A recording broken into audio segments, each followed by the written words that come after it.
కానీ మనలో చాలామంది ఆత్మీయ గొడ్రాంటు ఉన్నారు, ఆత్మీయ గొడ్డుబోతులు ఉన్నారు. ఆత్మీయ గొడ్డుబోతులు పురుషుల్లో ఉన్నారు, స్త్రీలలో ఉన్నారు.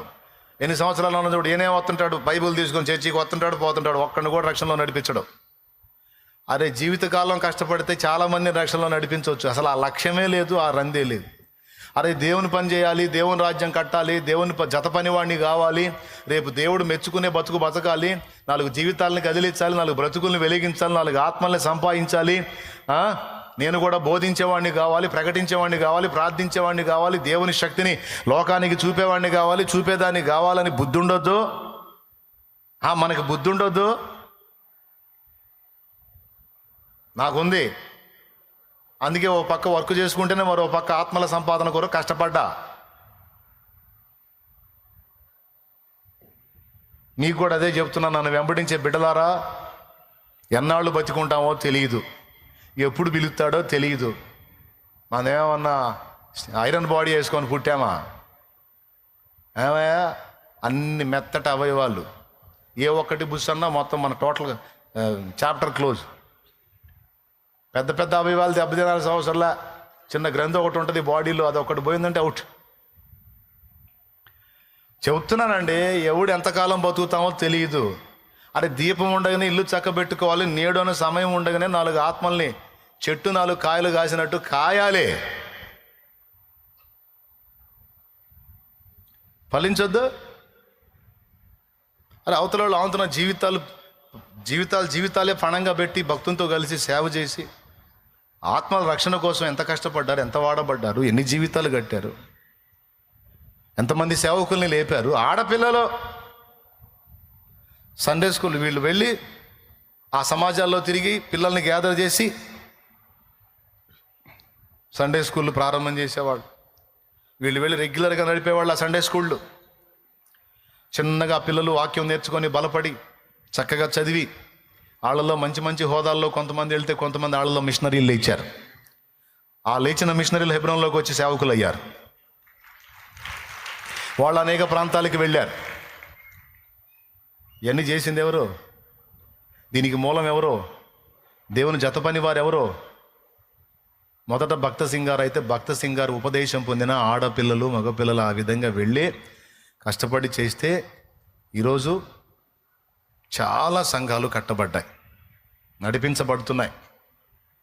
ఎందుకు ఈ మాటలు చెప్తున్నాను? రోషం తెచ్చుకుంటారని, పనోళ్ళు అవుతారని.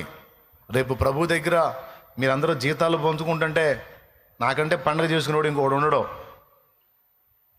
ఎవర్రా ఈ బ్యాచ్ అంతా? ఎవరిదిరా ఈ తండ్రి సన్నిధి సరుకా? రండి రండి రండి, మొత్తం పనోళ్ళే రండి మీరు. నా ప్రభు మెచ్చుకుంటాడు, అది నా తపన. తల్లంపులెల్లా నా తపన ఎంత, నీ చిత్తం చేయుటయే.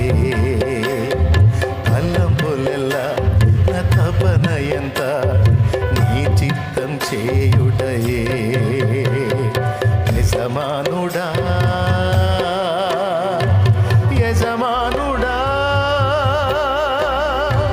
నా యేసు రాజుడా.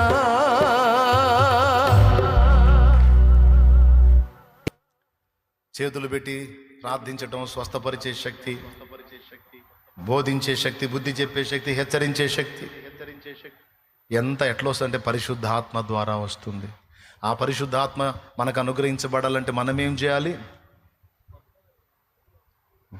మేడగదిలో పెంతెకోస్తు పండుగకు ముందు భక్తులు కనిపెట్టినట్టు మనం కనిపెట్టి ప్రార్థన చేయాలి. దేవా, శక్తిని నింపయ్యా, బలమును నింపయ్యా. దేవుడు నిన్ను శక్తితో నింపాడనడానికి గుర్తేందంటే నీలో పిరికితనం పోతుంది. అది గుర్తు. దేవుడు నిన్ను తన ప్రభావంతో, తన ఆత్మతో, తన శక్తితో నింపాడు అనడానికి గుర్తు ఏమిటంటే చాలా గుర్తులు ఉన్నాయి, చాలా రుజువులు. వాటిలో ఒకటి పిరికితనం పోయింది. ఇంట్రెస్ట్ ఉంటే రాసుకో, చకాచకా చెప్తాను. లక్షణాలు బయటపడతాయి నీలో. ఈ లక్షణాలు కనపడతాయి. దేవుడు ఆయన శక్తితో నిన్ను నింపాడనడానికి రుజువు. ఇలా ఆయన సన్నిధికి రమ్మని, శక్తిని ఇస్తానని దేవుడు పిలిచిన ఘట్టములు 2. ఒకటి మార్కు 3:13, 2 అపోస్తల కార్యం 1:5, మార్కు 3:13. ఆయన కొండ ఎక్కి తనకిష్టమైన వారిని పిలువగా వారు ఆయన యొద్దకు వచ్చిరి. వారు తనతో కూడా ఉండునట్లును. మొట్టమొదట ఏం చేయాలంట? తనతో ఉండాలట. తనతో ఉండి ఏం చేయాలంటే శక్తితో నింపబడాలట, ఆత్మను పొందుకోవాలట.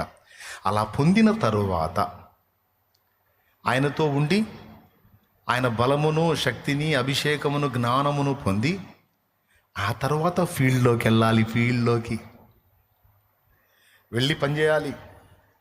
ఆ తర్వాత దయ్యాలు వెళ్ళగొట్టే శక్తి వచ్చింది. ఆ తర్వాత దయ్యాలను శాసించే శక్తి వచ్చింది. ఆ తర్వాత ఆత్మల్ని గెలిచే శక్తి వచ్చింది. ఆ తర్వాత స్వస్థపరిచే శక్తి వచ్చింది. ఆ తర్వాత భాషలు మాడే శక్తి వచ్చింది. ఆ తర్వాత ప్రవచించే శక్తి వచ్చింది. ఆ తర్వాత అద్భుత కార్యాలు చేసే శక్తి వచ్చింది.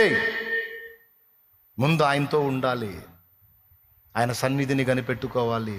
నింపు నీ బలముతో నన్ను, నింపు నీ శక్తితో. నీ ఆత్మతో నన్ను బలపరచు, నీ చిత్తము చేయుట కొరకు.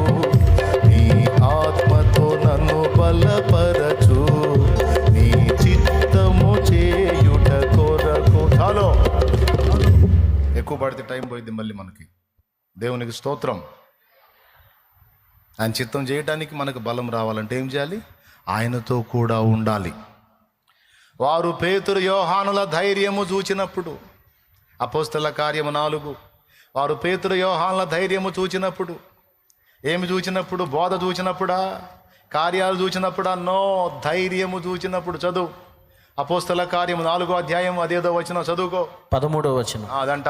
వారు పేతురు యోహానుల ధైర్యమును చూచినప్పుడు వారు విద్య లేని పామరులను గ్రహించి ఆశ్చర్యపడి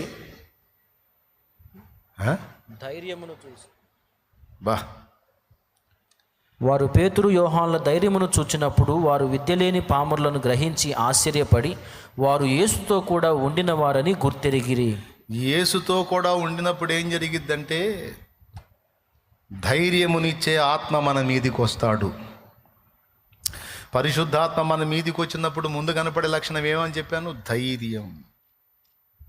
ఏంటి అక్కడ అభిషేకంతో 4లోని ఇటుపక్క పేరాలో వారు ప్రార్థన చేసినప్పుడు అభిషేకంతో నిండారు, ధైర్యముగా బోధించారు. ఆత్మ వచ్చినప్పుడు మనలో కనపడేది ధైర్యం. ఇక దెయ్యాలకు భయపడం, రోగాలకు భయపడం, అధికారాలకు భయపడం,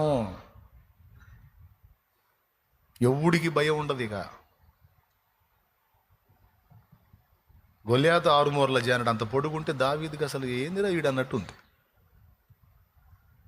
ధైర్యం, ధైర్యం, ధైర్యం ఉంటుందండి. అది మొదటి లక్షణం, మనలో కనపడే మొదటి లక్షణం. పరిశుద్ధాత్మ అభిషేకం కోసం, ఆత్మశక్తి కోసం నువ్వు ఆయన సన్నిధిలో కనిపెట్టి ప్రార్థన చేయాలి. ఇది పక్కా. ఆత్మ బలంతో నింపబడకపోతే ప్రభావం నీలో నుండి బయలువెడలి కార్యాలు జరిగించలేదు.